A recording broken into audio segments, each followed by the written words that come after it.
We are here today because the President of the United States is failing to fulfill his duty to defend our country, to defend the borders of the United States, as required by the Constitution.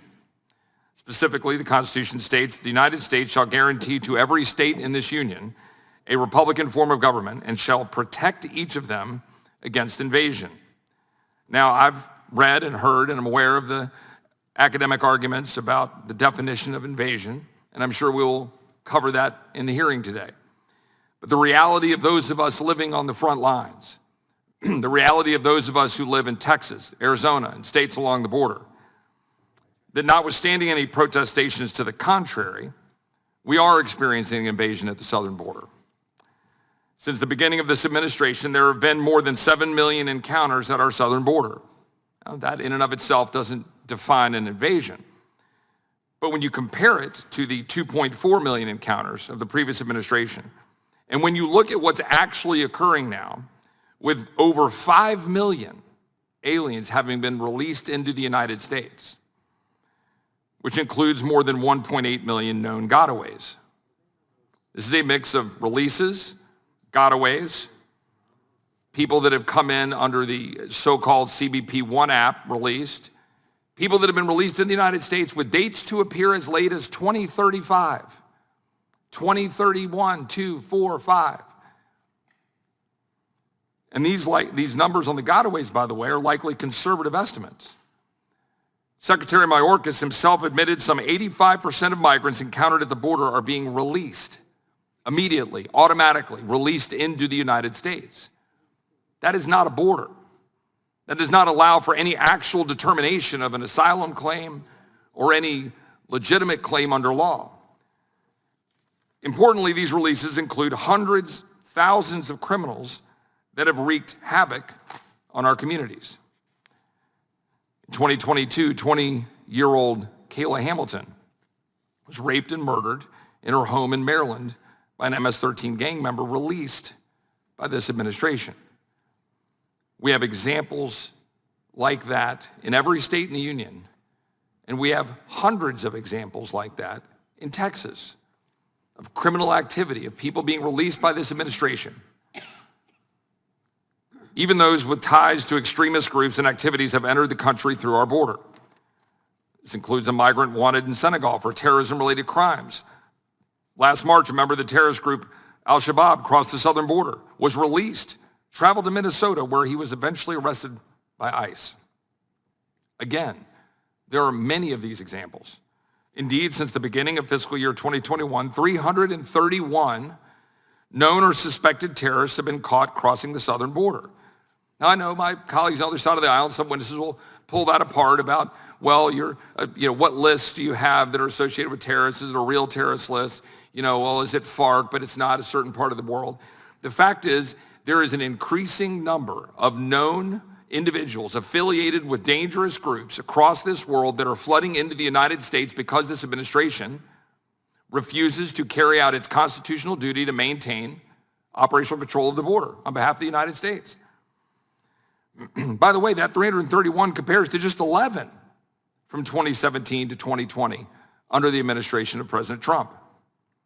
And with the 1.8 million known gotaways, we have no idea how many terrorists and criminals have escaped undetected, because these are the individuals that are actually not seeking Border Patrol. They're not coming across the river and saying, please, hi, Border Patrol, I'm here. Can you take me in, send me over to an NGO, and release me into the United States, which is what we're doing to the vast majority of the numbers. But some 50,000 a month are coming in, and we don't know who they are. But we know that there's some dangerous individuals because we know that they flee Border Patrol. The flow of illegal immigration has also levied unbearable costs on American communities, particularly in Texas. American students have been kicked out of their schools so the buildings can be used to house illegal aliens. The healthcare system is burdened by unpaid medical bills for services provided to illegal aliens. Texas has been forced to spend at least $12.5 billion of its own funds to try to fill the void. This invasion of our southern border is a clear and present danger to the citizens of this country, and particularly to the people that I represent in Texas, as do my colleagues from Texas. A record number of Texans and Americans are dying from cartel and Chinese-driven fentanyl pouring across our southern border. Now, I've seen and read the articles by my colleagues on the left, academics on the left, who say, well, that's just fentanyl.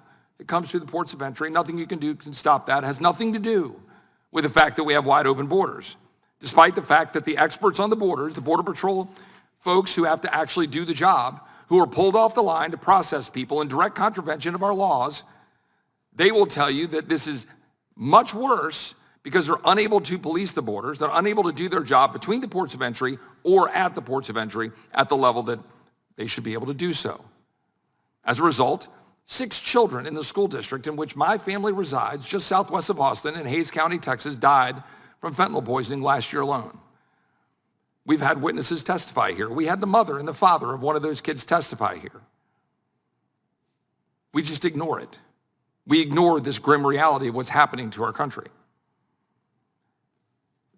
Since 2021, over 5,000 people have died of fentanyl poisonings in Texas alone, but Texas has actually been on the low end historically, but it's going up. Most of the traffic went through Texas to other parts of the country, but now it's sticking. More than 75,000 Americans have died of fentanyl-related poisonings in 2022 alone. We're still waiting for the 2023 data. Over 200 a day. It's basically an airplane full of human beings that are American citizens or people that live in this country who have died from fentanyl-related poisonings every day.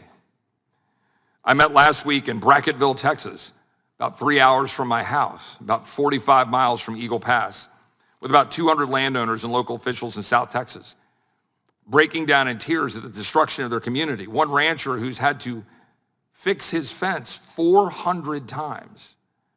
He's had to repair his fence 400 times in the last 3 years. A ranch he's had in his family, losing livestock. Now, people dismiss that as if it's no big deal, but it is a really big deal to the families and the ranchers who have ranched South Texas for years. Talked to residents who live near the border, have high-speed car chases that are commonplace, that result in the death of American citizens recently and migrants. We act like this is compassionate, that 1,000 migrants died along the southwest border of the United States last year. Almost 1,000.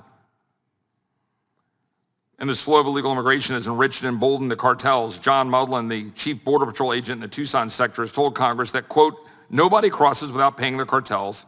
So the cartels determine when people cross, how many people cross at the time, all of that. It's controlled by them. Now, we all know that. We've seen numerous embed reporters who start in South America, come up through the Darien Gap, go through the entire process that the United Nations is fueling, China is helping fund, cartels are getting enriched by, moving human beings for profit into the United States through a dangerous journey where individuals die along that journey, little girls get sold into the sex trafficking trade. All of that happens, and it's purposeful to flood the United States so that people like our colleague, Yvette Clarke from New York, can say, quote, I need more people in my district just for redistricting purposes, end quote. In the context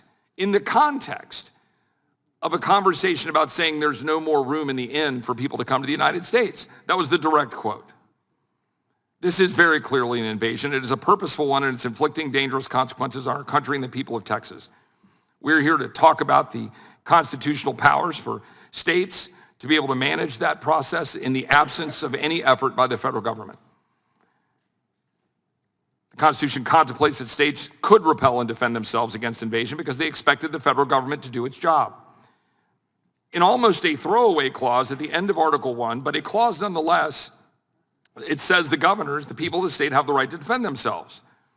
It says, quote, no state shall, without the consent of Congress, lay any duty of tonnage, keep troops or ships of war in time of peace, enter into any agreement or compact with another state or with a foreign power, or engage in war, unless actually invaded or in such imminent danger as will not admit delay. Now, why would this be? Could it be because, as Thomas Jefferson put it, self-preservation is paramount to all law?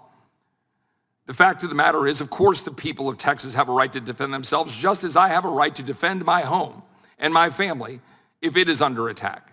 I don't go check the statute book. I don't go open the Constitution to determine what I do in the face of a danger posed to the people in my home, my family, as a citizen who derives his rights and the rights for my family from God, not from the government. We have the right to defend ourselves. It is inherent. The Constitution reflects that, and it reflects the fact that governors and states can, should step in if the federal government refuses to do its job.